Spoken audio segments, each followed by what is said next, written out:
Hello, my name is Marcus. I'm the compiler of a collection of therapy quotes entitled Psychoanalytic Self-Awareness Quotes.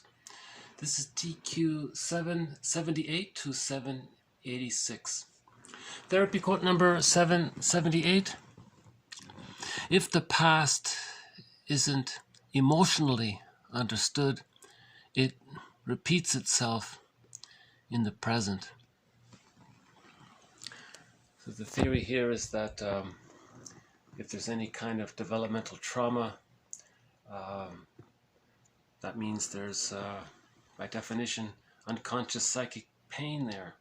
And the psyche wants to maybe recreate the situation somehow to help the person maybe understand the situation or master the trauma so he doesn't feel that unconscious pain anymore. So there's a theory called repetition compulsion. The person will try to recreate by projecting their past onto the present. They're trying and recreate the situation of their childhoods to try to get a better outcome.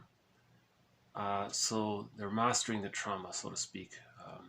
It's just a theory. TQ 779 clarifies a little further. As therapists study the life histories of neurotics, they are impressed with the frequency of recurrent patterns or themes. The neurotic somehow, time and again, gets himself into the same sort of difficult situation. There is little or no awareness of this tendency, and it seems to be mediated by unconscious forces. The importance of this symptom is that it indicates how unconscious factors can influence and affect the most important life situations.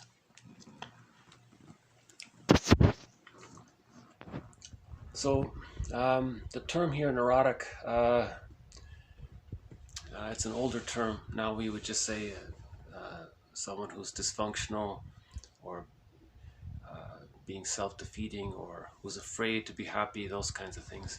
And they're repeating something constantly, but they're not aware of it. So there's the inference there. If someone's doing the same thing over and over again, what's causing this? Is it some unconscious memories that's causing the person to repeat something? Are they trying to master something in the past?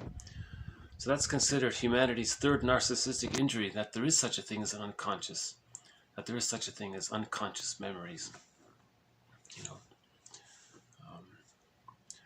So the main metaphor around the repetition compulsion theory is by Edmund Burglar. He says that every neurotic, by neurotic we just mean anyone with a developmental trauma between birth and the age of 3. If there is a developmental trauma, or there's some kind of arrested development, or some fixation occurs, locking the person to complete going through the separation individuation process, and there's some fixation somewhere in that process between birth and 3, and they're sort of stuck there, that psychic emotional realm, in their unconscious images. And so these unconscious images are sort of frozen inside. So the theory is if there's some kind of developmental trauma there, that's due to what's called an insecure attachment style with the first primary caregiver. An insecure attachment style occurs when the frustrating memories with this person, usually the mother, outweighs the satisfying memories. The satisfying memories with the mother, let's just say, need to outweigh the frustrating memories for the person to progress through the separation individuation process to achieve the psychological birth at roughly around the age of 3. So just briefly, the first phase is from birth to 6 months. That's called the stage of differentiation, or the stage of symbiosis, where the child's image of himself and his image of the other, the mother, are fused, or the self-representation and the other representation are fused. So he's still blurred there. Okay. Now, if the child receives enough love, he feels safe enough. He feels safe enough because he got enough love to then differentiate. Now the image of the self is differentiated from the image of the other. It's a very important accomplishment. It takes place at around the age of 6 months. So we call that stage of differentiation. Right? So this occurs when the satisfying, attuned memories by the mother outweigh any frustrating memories. No mother's perfect, that's okay. It just needs to be the case where the mother is more loving than frustrating. Then the child feels safe enough to differentiate. If the mother's more frustrating and unsatisfying, the child is frightened. He doesn't want to separate from the mother. He can't leave the mother, so he's still fused there. So if there's in that situation, we've had videos already about this, several different patterns can occur when there's arrested development prior to the age of 6 months in the psychic realm. Right? We're not talking about chronological development or intellectual, cognitive. We're talking about this emotional, psychic realm. So if the frustrating memories outweigh the satisfying memories within the first 6 months, that can lead to the narcissistic pattern, the hostile provocative style, to some of the schizoid patterns, for example, the one that resembles the character Iago, right? It can lead to some symbiotic character disorders, and there are other patterns there. Okay, that means they're frozen there. Like for example, in the narcissistic pattern, they didn't receive. Oh, hold on a sec. Got one of the birds here.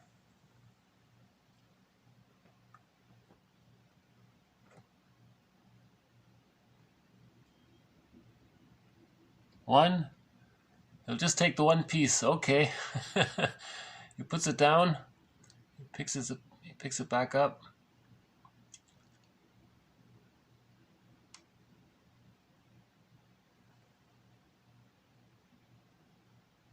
And there he goes. Okay. You can see him fly off there. Okay.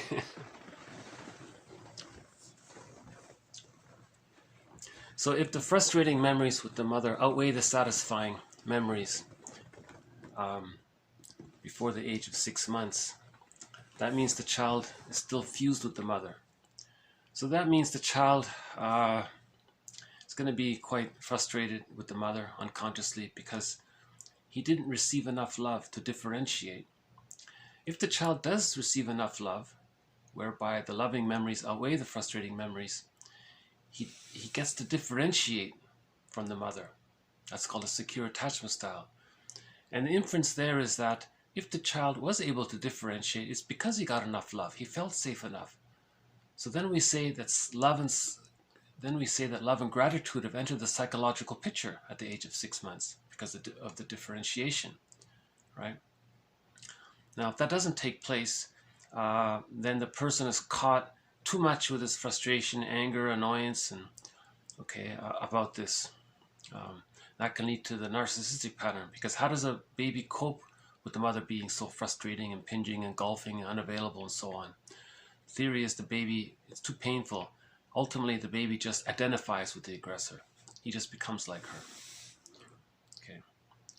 So from the baby's point of view, the mother being so misattuned and unavailable, the baby interprets that as being devalued, exploited, objectified, and so on. So he can't deal with that pain. He identifies with the aggressor. Okay, in later life, that's the narcissistic pattern. He'll then do to others what his mother did to him. He'll put others down, devalue, objectify, use, exploit others, because that's what the mother did to him. You see, Bergler calls that a negative magic gesture. He's actually trying to communicate what the mother did to him. These devaluing things, being so negative and cynical and putting others down constantly, and he's trying to continuously communicate that that's what the mother did to him. We've had we talked about the hostile provocative style. If a person is more aggressive and provocative, that can lead to the hostile provocative style, where the person is trying to communicate that they didn't get their symbiotic needs met. All right? They're hoping. One, he's going to go for two, I think.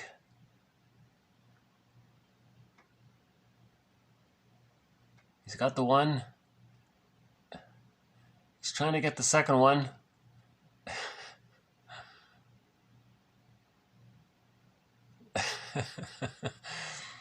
He's okay. Okay. I don't know if you could see it, but he finally got the second one. Oh, I think we got another one. Hold on. No? Oh, he flew off, huh? Okay. Probably be back here. So, the person with the hostile provocative style, they're trying to... Oh, hold on.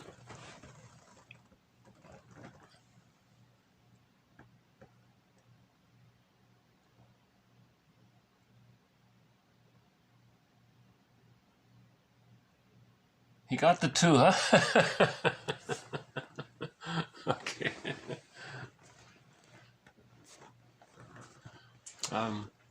You know, he's trying to say that he didn't get his symbiotic needs met, so he wants someone else to fuse with, and he wants that person to meet their symbiotic needs met. But it's a repetition compulsion gone awry. It can't be done. It's impossible. After the age of 5, trying to repeat that childhood trauma in the present, the positive intention is try to master that trauma, right? But no one can offer that. No one in the present can be that person's mother of when they were a baby to meet those baby needs. But that's so that's why we're saying it's repetition compulsion gone awry, or pathological repetition. After the age of 5, you know, either we repeat and don't remember, or we talk and remember, kind of thing. So there can be a developmental trauma within the first 6 months that leads to some of those patterns just mentioned. If the person does receive enough love, if the baby does receive enough love, that allows him to differentiate. Okay, now love and gratitude have entered the psychological picture. But let's say between 6 months and 36 months, he doesn't get enough support to complete the separation individuation process. Then we say he's fixated at the rejection level of him not getting enough support to complete the separation individuation process. Whereas the earlier phases, we say they're fixated at the rejection level of getting enough love to differentiate. You see. So wherever the fixation occurred, okay, we are using the term here, the neurotic. Okay, so the person is going to, it means he has a developmental trauma and an insecure attachment style. That means he's going to somehow project his childhood situation into present situations and try to redo things. So in the case of the narcissistic pattern, the person may project the rejecting image of the frustrating mother onto others and express their anger that way. Or with the codependent pattern, they may project the satisfying image of the mother onto someone else, and then hope that person will help them, provide enough support to help them complete the process. You know? By the way, in a previous video, we talked about how those two types, okay, often meet up, you know, in relationships. The person with the narcissistic pattern is all of his energy is in the anger, greed, envy, schadenfreude. He's stuck there, right? He'll use rationalizations. And because all of his energy is so focused like that, a person with the codependent pattern, it seems, looks at the person with the narcissistic pattern and thinks that they're strong because all of their energy is focused on their hate so strongly like that. And the person with the codependent pattern thinks that's strength. It seems that means the parents are strong, so they project the satisfying image of the parent onto the person with the narcissistic pattern. And the rationalization for that is called sweet lemons. They're trying to lie to themselves that this person with the narcissistic pattern who cannot offer them the support, maybe they can, because they think they're strong, so they're lying to themselves. See, they're trying to master the trauma of not getting enough support to reach the psychological birth. Now, the person with the narcissistic pattern is thrilled that he'll accept this delusion because he needs someone to discharge his anger onto continuously, you know. And the person with the codependent pattern is comforting them and serving them and taking care of them and thinking so highly of them. That just preserves the person with the narcissistic, that preserves their infantile megalomania, their grandiosity, their superiority complex. So they're going along with that. Now the person with the codependent pattern finally realizes the mistake and is very disappointed that they used that rationalization, that they lied to themselves. You know, so there's that. We had an earlier video about that, so I won't go too much further into that. So the main idea here is that this is humanity's third narcissistic injury, that there may be such a thing as the unconscious doing this, that's behind all of this. So again, Robert Bly has this metaphor that by the age of 5, so much of who we are gets put into this bag that we drag behind us. Right? The path the pathway to the psychological birth gets put into the bag. The feeling self gets put into the bag. Knowledge of our the knowledge of which defense mechanisms we're using to cope with the anxiety of the mother being more frustrating than satisfying, that gets put into the bag. And so much gets put into the bag. Our unconscious ambivalence towards the mother, awareness of that gets put into the bag. Right? Now, this bag, we're just saying that's a metaphor. That's Robert Bly's metaphor for the unconscious. Sometimes we call it the shadow self, or the second self of the unconscious, or the secret self, right? Or the stranger within. Sometimes it's called the alter ego. In poetry, it's the one who walks with us, who's not like us, but who is us.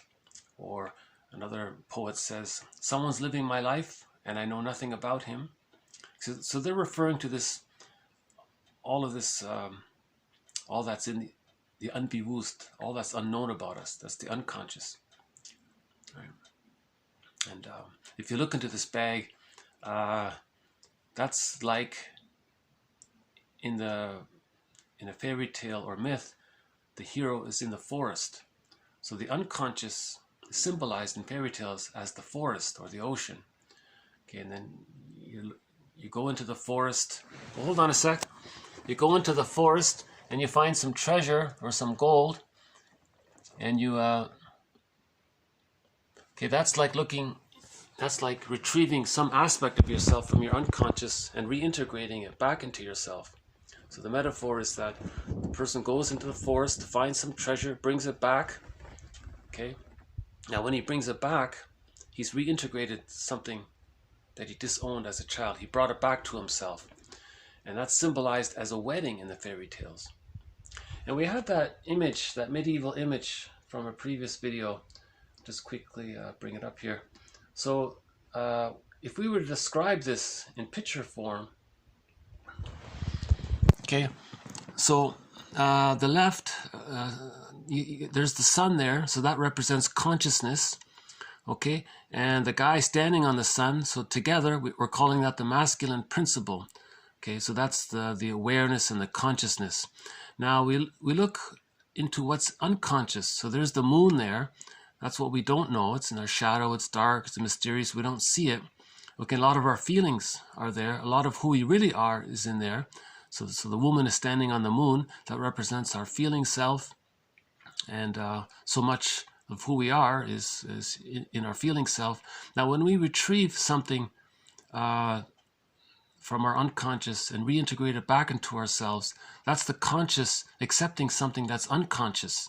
You see, at that point, you see the dove there. That's the symbol of inner peace, inner reconciliation with the self. This is within. And when there is this inner marriage, okay, and then you see the star on top. There's new life there. You're bringing back, you're animating yourself, and you're bringing the life force back into yourself, right? Whereas before it was disassociated.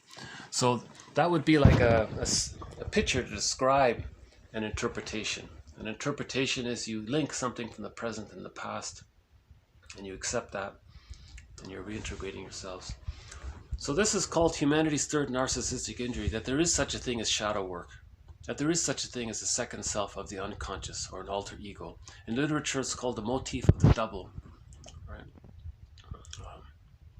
So these first two quotes here, add to our collection of quotes on the repetition compulsion. This is one of the major threads throughout this series, the topic of the repetition compulsion. Okay, the main metaphor for it as well is Bergler's metaphor of the record. He says every neurotic, again, the neurotic is a person who acquired an insecure attachment style due to a developmental trauma and is repeating the childhood past in the present to try to master that trauma. So we're saying that's the neurotic. He says every neurotic carries one of these LP long playing vinyl music disc records. He only has this one record. He carries it with him everywhere he goes. Every time he sees a record player, he spins off that record. So he's bringing the past in the present and he's replaying it, and it's like Sisyphus. He just keeps playing again and again, that same old one record, childhood past, bringing it into the present. Okay, and that's the Sisyphus phenomena. So either we repeat and don't remember, or we talk and remember and heal. Right. So this, okay, repetition compulsion. Okay, TQ 780. The goal of psychoanalysis, no matter what the presenting complaint, is to help the client to live more fully and successfully by stripping away compulsive attitudes and associated behavior. Okay, so that's confronting the repetition compulsion right there, through compassionate exploration of unconscious forces. Okay, so that's offering interpretations. The person emerges with progressive authenticity. Okay, so he's a psychosynthesis. He's integrating parts of himself back together again, right? As emotional health increases, the person gradually develops the capacity to sustain the process of self-discovery on his own and evolves continuously into a world of deepening subtlety and meaning. The client with a symptom is not receiving treatment for the symptom. Indeed, to do so might be to conform with his neurotic wish to maintain it as a preoccupation, a decoy for himself and for those around him in order to assure avoidance of deeper and more pressing issues. So this quote makes 2 points. He's saying the therapist at first will offer interpretations. Okay, that's a sentence which links an observation of what the person is doing in the here and now, in the present, how that resembles what he regularly does in his current life, and how these two resemble something he learned in childhood. So that's an interpretation. And he keeps providing these interpretations, assuming there's a good relationship between the two and the timing is right and it's well delivered, the person can accept it. Okay. Now finally, after a while, the client internalizes this exercise and he can do these interpretations for himself. So now Bergler has this quote. He says, think of what your therapist would say. You are the therapist for the remaining 23 hours of the day. That means you've internalized what the therapist did. Okay, so the therapist offers interpretations. These memories, you keep these memories condensed to form a part of yourself. Now you can do it for yourself, right? That's the one point there. And as you do that, your emotional health increases and so on. And you get closer to, you integrate more of yourself. And the more you do so, the more meaning you find in life. Masterson says that meaning is expressing yourself after you've achieved integration. After you achieve the psychological birth, you have access to the real self. That's meaning from there. So you want to work towards the meaning, right? The second point he's saying here is, he says here that some people have a symptom and all they want to do is talk about the symptom, because the symptom is a defense against the anxiety of the deeper unconscious conflict. So the person may just want to keep it focused on the symptom. He wants to coax the therapist to keep the discussion at the symptom because the person is overly attached to the symptom. So for example, the symptom, Woodman had the example of the symptom where the person had a symptom and it represented, the symptom served as a security blanket because the person couldn't mourn the loss of the parent. Remember, with an insecure attachment style, the person doesn't mourn losses. You need to have a secure attachment style in order to mourn losses. Why? Because if you have a secure attachment style, that means you differentiate it. You know who you are. You have enough ontological security, and you see others realistically. So with that inner safety and security and seeing others realistically, it's possible to mourn. Okay?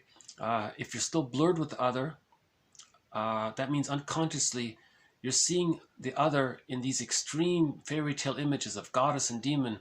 No one can mourn that. You can't. You're too attached there. You can't mourn it, and sometimes you identify with these kinds of images, so it makes it more complicated. Okay, so that's complicated grief when a person doesn't mourn. A person needs to differentiate in order to mourn. A secure attachment style is needed to differentiate. A secure attachment style means that the loving memories outweigh the frustrating memories. So he's saying here, let's say a person, so in the Woodman example, the person had a symptom, and she said that was a security blanket for her, this symptom. Like a child has a security blanket. It reminds the child of the mother, and the child was holding on to the security blanket temporarily. This adult had that security blanket in the form of his bodily symptom, and he didn't want to let go of. He wasn't ready to mourn, so he wanted to keep on holding on to the symptom. And that's what he wanted to steer the discussion just on the symptom, so he can keep his security blanket, right? So the advice here in the quote was that's be careful about that. The symptom represents underlying anxiety, so you want to go deeper to why the symptom was there. Okay, so the symptoms are paradoxical. They deal with anxiety. At the same time, they represent unresolved anxiety. That kind of thing. Okay.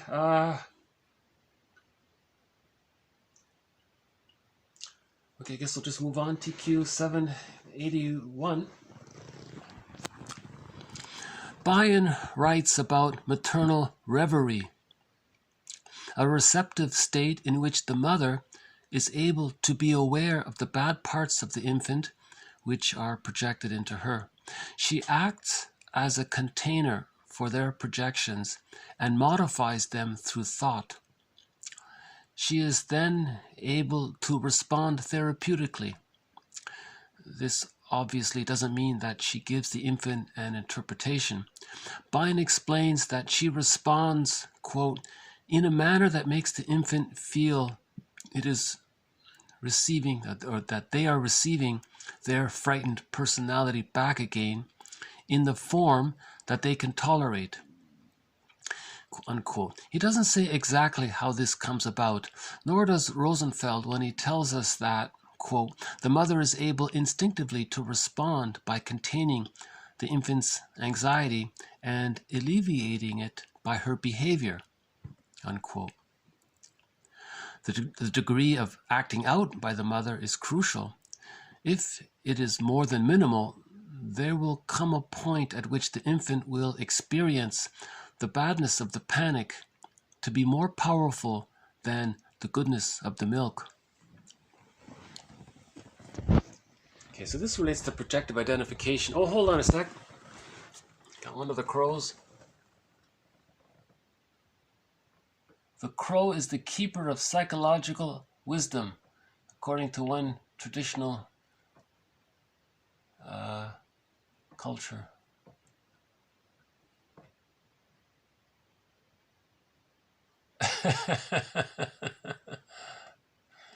And there he goes. Okay.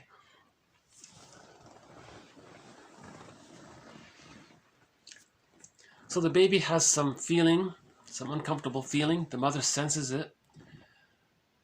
The mother sensing it, he's calling it here maternal reverie.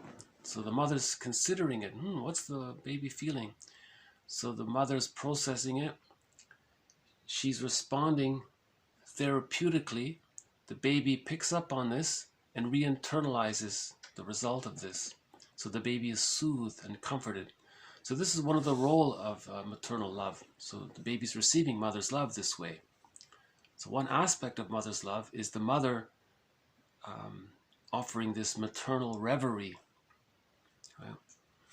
And now if the mother doesn't offer it and she's acting out, she's not providing it, so the baby's not getting enough love. One consequence is, the theory here is that the baby may think, gee, mother can't soothe me. Am I that bad? Is something wrong with me? So that person can grow up with an unconscious belief that there's something wrong with them, that they're flawed. One metaphor was basic fault. Someone thought, is there some basic fault?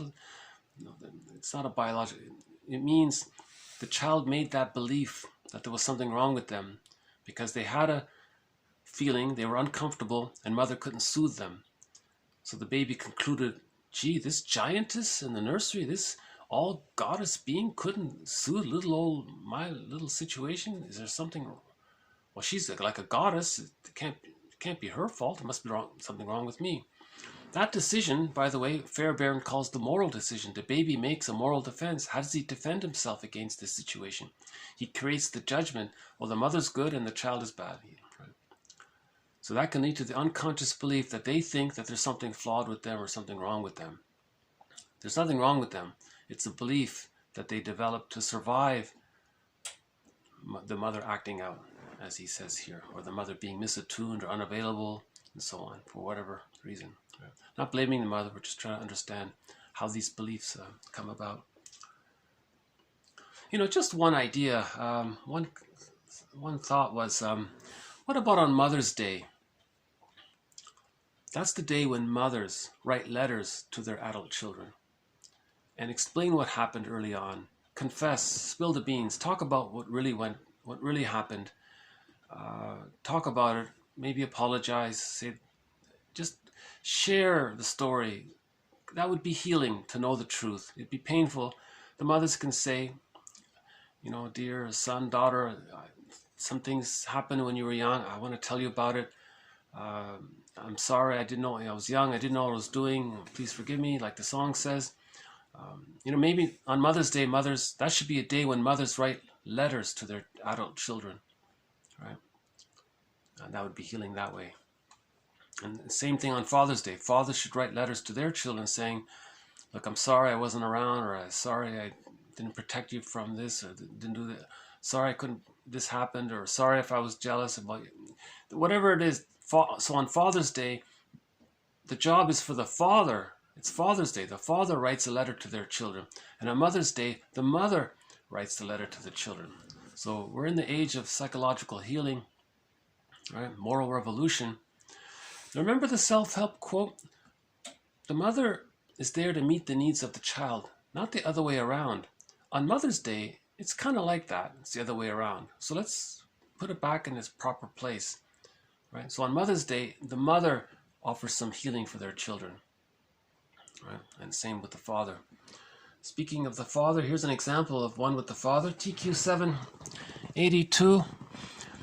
A woman in her late 30s, troubled by work problems and marital frictions, brought about by her constant denigrating and derogating behavior toward her husband, had come to recognize that her contemptuous reactions to him were not reality-based, although this recognition was more intellectualized than genuinely experienced. Okay, so in other words, there was this woman in her late 30s. She was, in other words, she was putting her husband down, denigrating him, humiliating him, shaming him, embarrassing him. She was hating the husband. And at work, she was hating the men around her at work. Okay, so this was causing her problems, so she went to therapy. What's going on? Okay, so free association. Aimlessly ruminating one day about the pleasure she derived from gardening, she suddenly recalled the following episode. She remembered how, one day when she was about 5, she had been running exuberantly down a hill on a farm, and how her father, who had been standing at the foot of the hill, had playfully tried to catch her in his arms as she came careening down the hill. She recalled that she had noticed him standing there trying to catch her, had swiftly sidestepped him, and had triumphantly come to a halt a few feet away from him with a sense of, I don't need your help, I can do it myself. But she had also noticed a particular expression on his face, an expression she had never forgotten or understood. Recalling the incident, the client burst into tears. She experienced her feelings of contempt for her father and sensed how she had hurt him in her haughty self-exertion. So here the daughter, 5 years old, was showing her confidence. She can run down the hill. She can manage it. And the father wanted to play catch with her. The child said, no, I can manage it. And the father looked at the daughter with a peculiar look. So that must have hurt the child. The message must have been, maybe the father was expecting the daughter to be loyal to him. Maybe she was becoming more autonomous, and that disappointed the father. So that would hurt the child. What? You're not going to support my individuation? You're not going to support my development? You're going to want me to be your little girl all the time or something? So there would be a lot of anger towards that. So she grew up, late 30s. She hates all the men around her. She's putting down her husband, putting down the men at work. Okay? So that's the therapy process. She talked about it and then made that link between her unconscious hatred towards her father for what happened, and how she projects the image of her father onto the men in her life, and she's expressing her anger at her father through these other people. Hold on a sec. Got one of the birds here.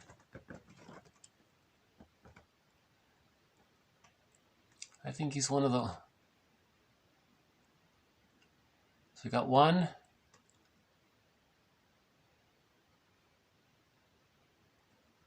Two. He just gulped them right down, my goodness.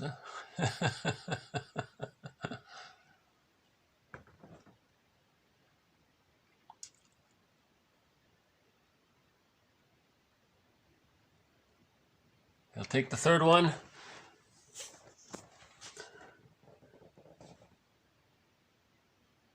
Okay, and there he goes. Okay. Oh, he's still swooping and gliding. He just landed. Okay. So, oh, one more. Hold on.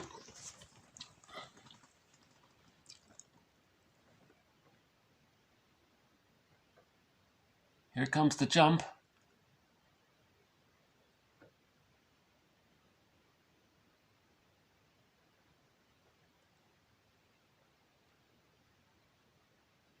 Whoa. Okay. That was quick. Okay.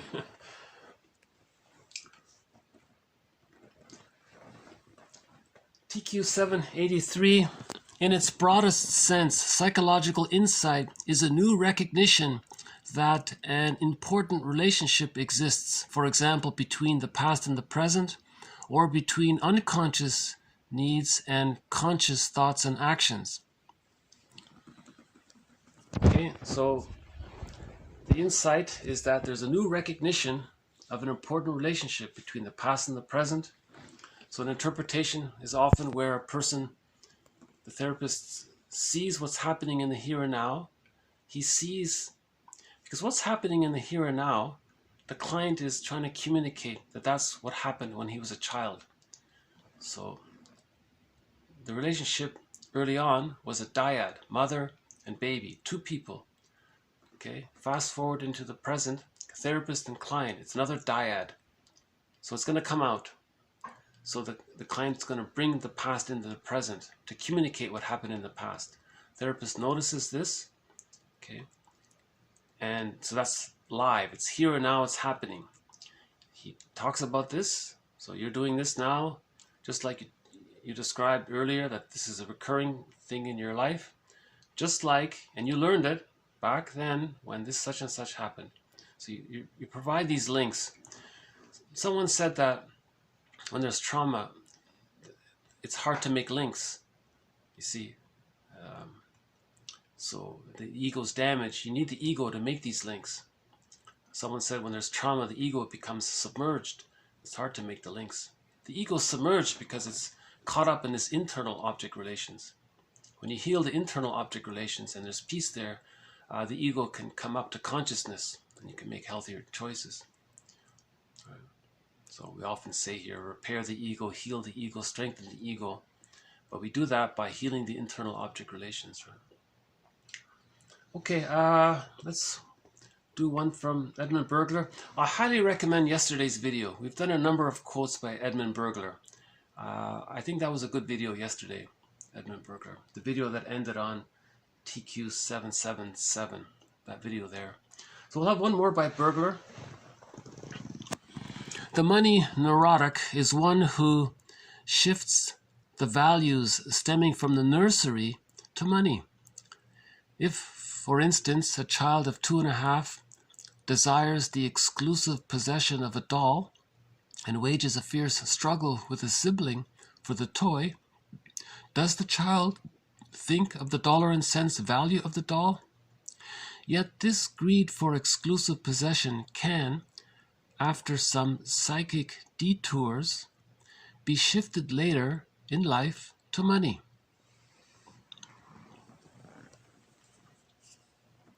Okay, so we mentioned before the root word, the Latin word mater, M-A-T-E-R, that means mother. From this root word mater, out of this root word mater, we get material and money. So money and material come from matter, mother. Okay, so if there's a let's stay with the narcissistic pattern. They didn't get enough love.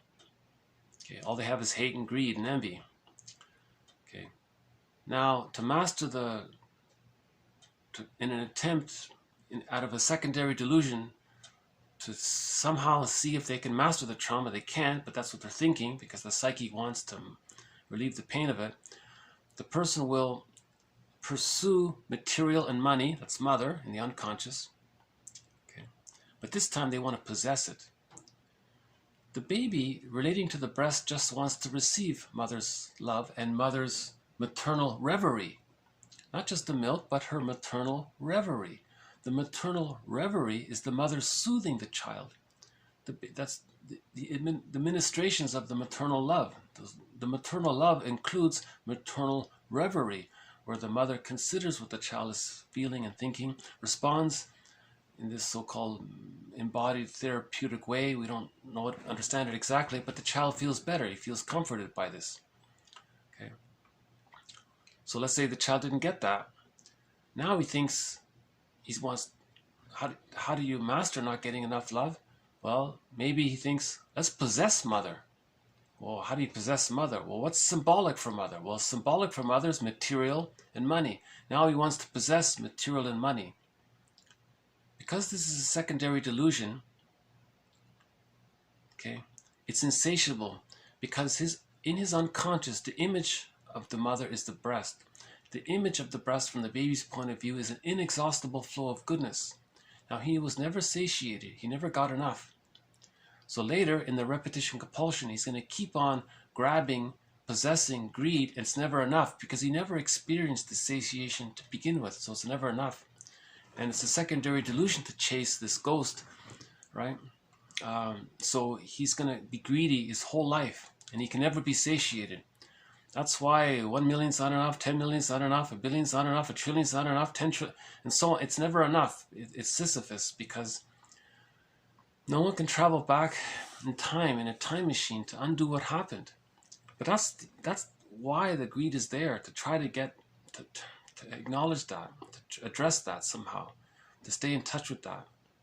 You know, that's why either we repeat and don't remember, or we talk and remember. If he talks and remember, he can face the truth. He can read the letter that he got on Mother's Day and face the ambivalence. With the truth, he can face the ambivalence. He can differentiate from the mother. If he can differentiate from the mother, he can mourn her. because now he sees her as a realistic person. Okay, with that letter that he got, he sees his mother as a human being. One thing I think that can help as well, each person can read the Enneagram. There are 9 types of personality. Oh, hold on. Oh, that was quick. The blue jay appeared, and just as I started to turn the camera, he flew off already. So a person can read the 9 types on the Enneagram. Now the 9 types have the unhealthy versions and the healthy versions. The healthy versions of the 9 types represent the secure attachment style. Okay, so just keep that aside for a minute. I think each person can read the unhealthy types of the 9 types. That represents the insecure attachment style. And then find out which one your parents are in. So you want to find the type of your parents. I think that helps to get to accept the reality that our parents may have had developmental trauma. And that's why they couldn't offer a secure attachment style. So we get to know our parents in addition by reading the 9 unhealthy types of the Enneagram. And then we can add to that, we can consider that the parent may have had prenatal trauma, as discussed in previous videos. The parent may have had birth trauma.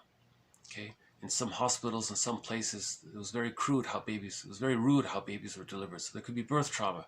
There could be some situational traumas following birth. There can be trauma with the siblings and other family members. Trauma, intergenerational trauma. There could be trauma while getting one's tonsils out. Trauma while at the dentist's office. There could be school shock. There could be some kind of forced relocation kind of situation. So the parents may have had all sorts of traumas. So now we want to recognize that they're people. We want to get out of this unconscious sense that the parent is either a goddess or a demon, unconsciously. We have to see them as realistic people. Now that brings up memories. That brings up the reality of our relationship with our parents. And that's going to bring up feelings. And for a period of time, we're going to be more angry at our parents than loving towards our parents. That's good. We're facing the ambivalence. When we face the ambivalence, we're healing these exaggerated split images of the parent, goddess, demon, and we're bringing these ridiculous images together to form a realistic image of the parent as a person. When we see the parent as a person, we're moving towards whole object relations. They have their subjectivity. They have their feelings. Okay, that's called object relating. Now we're differentiating unconsciously. Now we have a picture of ourselves and a picture of the other unconsciously, separate images. When we do that, now we can mourn the loss. We heal the splits, differentiate. Now we have enough strength, ontological security, basic trust, and we're seeing the parent realistically. That's the foundation. That's the psychic structure necessary for mourning to take place. If there's a developmental trauma, that precludes mourning. Splitting precludes mourning. Undifferentiation precludes mourning. If mourning doesn't take place, that's complicated grief, aggravated grief, delayed grief, chronic sorrow, pathological nostalgia, melancholia. That can lead to stress on stress. That can lead to, as one person said, to the symptoms of PTSD. And that can lead to, as one person said, to becoming a curmudgeon in later life, not an elder, helping others. And so the curmudgeon is still in unconscious battle with the mother. Even in their 80s and 90s, they're still fighting with the parents, That's why they're so irritable. They never mourned. That's the theory there. Again, like Robert Bly says, 30% of what you're going to hear is wrong. It's up to you to figure out which 30%. Right. Okay. Oh yeah, the one about the money one. So maybe if the person unconsciously didn't get enough love from their mother, now they want to possess things. So that the greed can be there. It's very hard to find this book. Edmund Burglar wrote on so many topics. Fill in the blank. The psychology of blank. Chances are Burglar talked about it. So I'd like to refer you to yesterday's video and to earlier videos. There have been a number of quotes from Burglar. Burglar is one of the main mentors in this series. So this adds to our collection.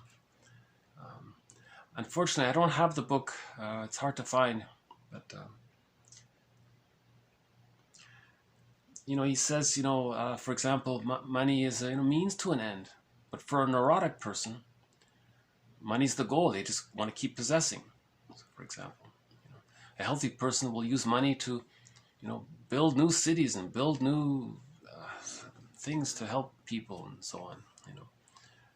They're generative. But the curmudgeon just is a miser, just wants to keep hoarding and greeding. They're still caught in like Sisyphus, the repetition compulsion. Okay, 2 more quotes. TQ 785.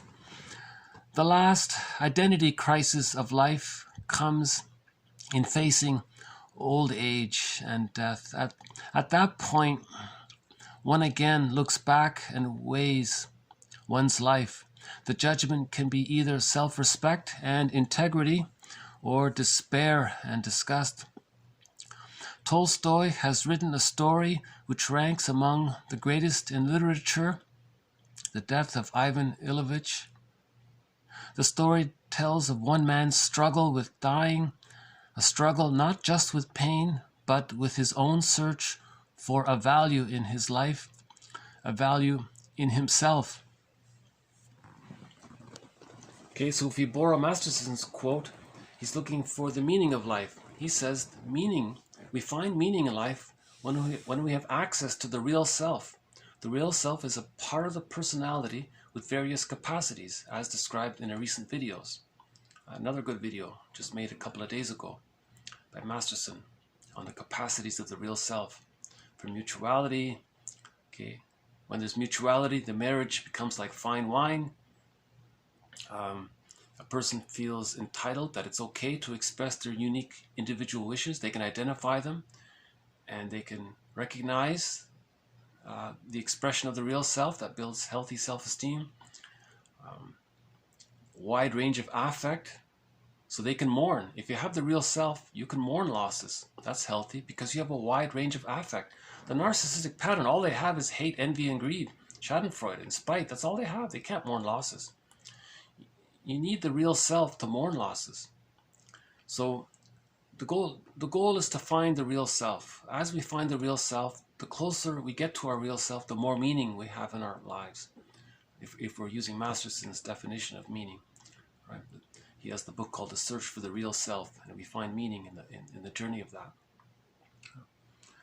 So I thought I'd follow up with this. So this character in the story by Dostoevsky, Tolstoy, pardon me, about an older guy. He's questioning his life.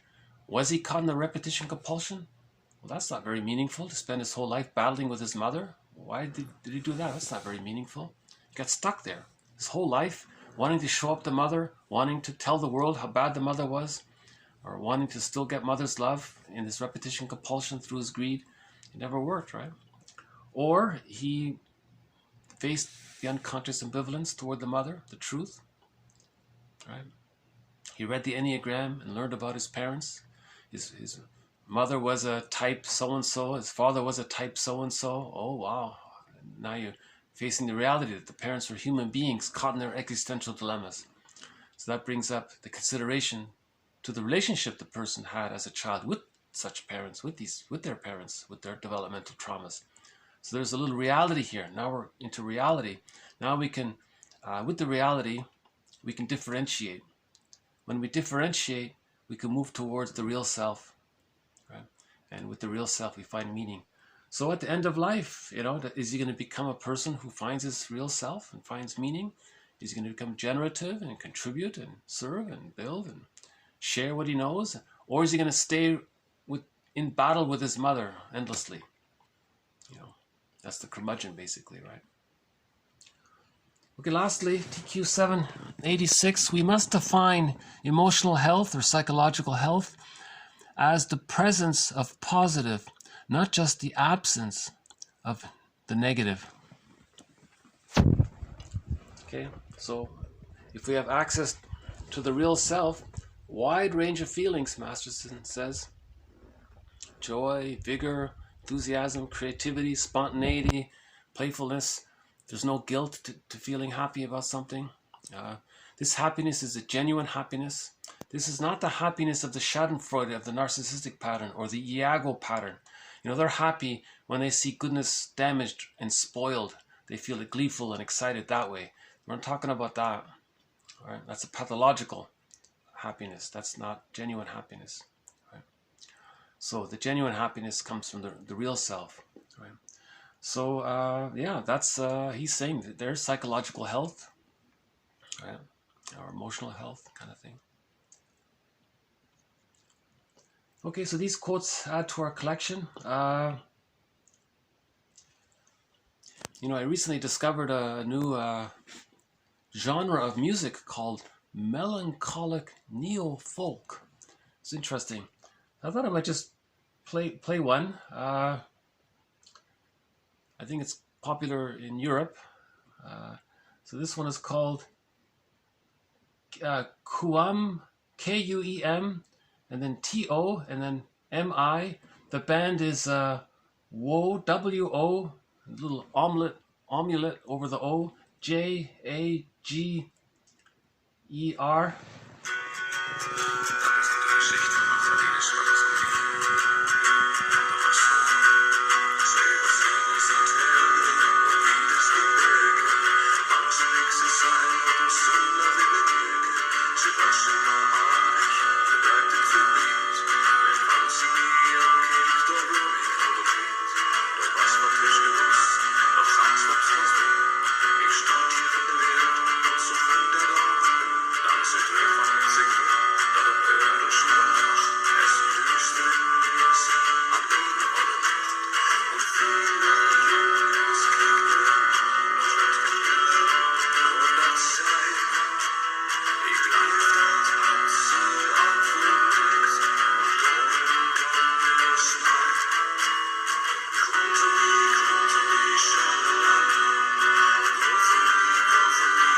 So this has been TQ 778 to 786, a little bit more on the repetition compulsion. Right? There's an unconscious there. We want to face the unconscious ambivalence towards the parents. We're not aware of it. It's unconscious. We know it through our insecure attachment style by repeating the same thing over and over again. That's the insecure attachment style. That means, by inference, there's an unconscious ambivalence towards the mother. But this, we're not aware of it. We're only aware of the positive aspects of our parents. We're not aware of our unconscious anger towards our parents. So there's the unconscious ambivalence. So maybe we read the Enneagram and learn about our parents. That brings up some of the memories. Okay, the idea has been suggested that on Mother's Day and on Father's Day, that mothers and fathers, that's their day. They are the ones to write letters to their adult children, telling their adult children what really happened in childhood. Some of the things that they don't know about. They need to know about it. They need to know about it to help them heal. Tell them what happened. Apologize. It's okay. It'll help in the end. The truth will upset us free. So on Mother's Day, mothers write a letter to all of their children, adult children. Tell them what happened. Apologize. If the mother used the baby as a security blanket, apologize. If the mother didn't offer maternal reverie, say, the mother can say, I didn't offer you the maternal reverie. Not enough anyways. I'm sorry. Let go that way. The father can say, you know, when we were playing and I gave you that look, and you know, I'm sorry, and you now hate all men because of this. I'm very sorry. So fathers can write a letter to all of their adult children to introduce this idea. So we're entering the age of moral revolution, psychological healing. I think Mother's Day and Father's Day, that's the day when mothers and fathers write to their adult children. Tell them everything. Come clean. Tell them what happened. Was there birth trauma? Tell them, apologize for not being around, and so on.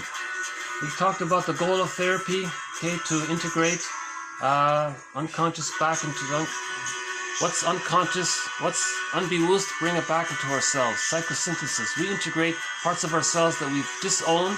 We had to disown to survive our childhoods, but now we re-own it back in. That's the inner marriage in the fairy tale. We talked about maternal reverie. Okay. We also talked about little bit, one more quote from Burglar. How we project mother onto material and money and then want to possess it all. That's especially the case with the narcissistic pattern. People with the narcissistic pattern are exceptionally greedy and stingy, so that's a sign of that. Identity crisis, a little reference to Tolstoy, the story there about how meaning can come from access to the real self. Okay, and thank you very much. This has been TQ 778 to 786. I'd like to recommend yesterday's video. That's the one with the song by Katie Lee. We marched to psychological health and so on. That was a good one. So we'll have more quotes from Burglar and Karen Horney and James Masterson, Fairbairn, Klein, Mahler. Those are the 6. I have this ongoing fantasy that maybe one day, maybe me or somebody can create a poster of these 6 mentors in this series. I thought maybe in the front row we might have Karen Horney.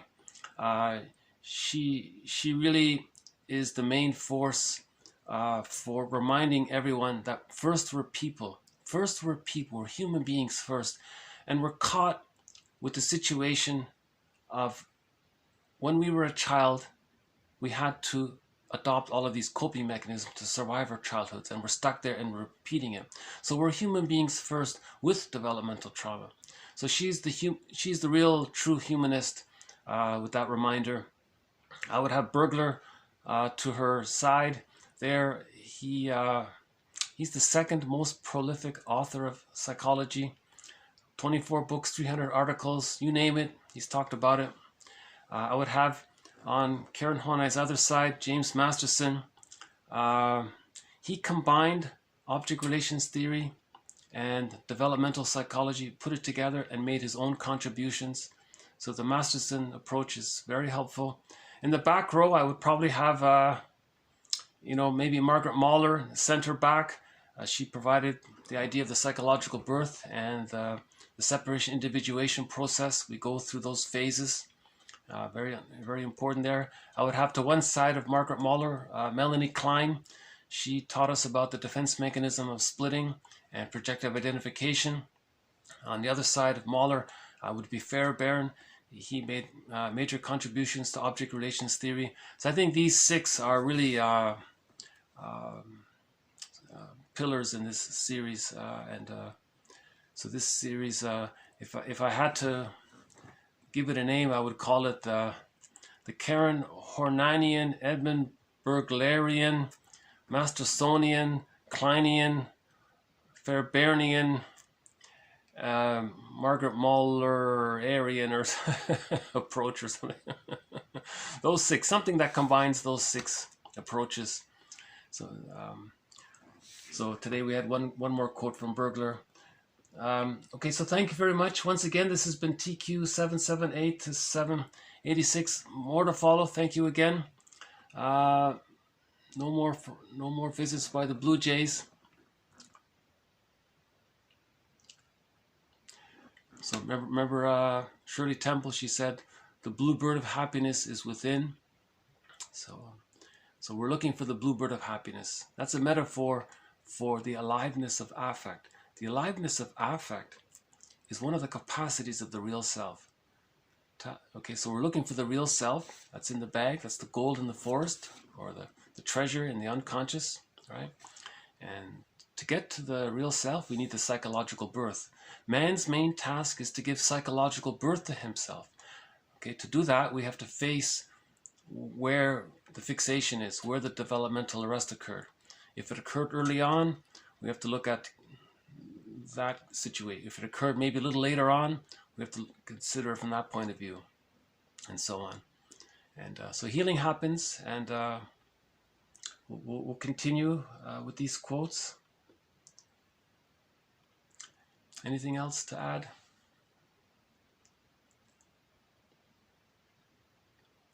Okay, I guess I'll just end it here. Yeah, the song was, I'm not sure how to pronounce it. It's what's his name? Wo Jagger, I think. Wo Jager, I think. And not a bad album, really. I would say half of the songs are quite good. Let's see if I can pull up the image of the album here. The album cover here. Yeah, the album cover is just an old guy. So there's the reference to Tolstoy. Who knows? Maybe this is Ivan Ilyich. Who knows? There's the album cover there. An old guy with walking with a cane. Maybe he's feeling a little melancholic. Maybe he's thinking about his life there, reminiscing. Maybe he's healing. Maybe he's putting the pieces of the puzzle together. Maybe he's understanding things. Maybe now he's forgiving his parents. Maybe he's finding meaning towards the end of life. That's okay. The psychological birth can happen at any time. Because Michael Meade says we need more of our olders to become elders. We're looking for elders. Elders contribute. Elders share their knowledge. Elders build. Curmudgeons, they're stingy and they're acting out the repetition compulsion of the developmental trauma with their parents, and they're stuck there. Okay, so Meade says we need more olders to become elders, and it can happen at any age. Masterson said he had a client in his 80s, and in a short time he found a psychological birth. He was emotionally free. He found the bluebird of happiness in his mid-80s, I think he said. So that's described in one of his books. So, thank you again. Bye for now.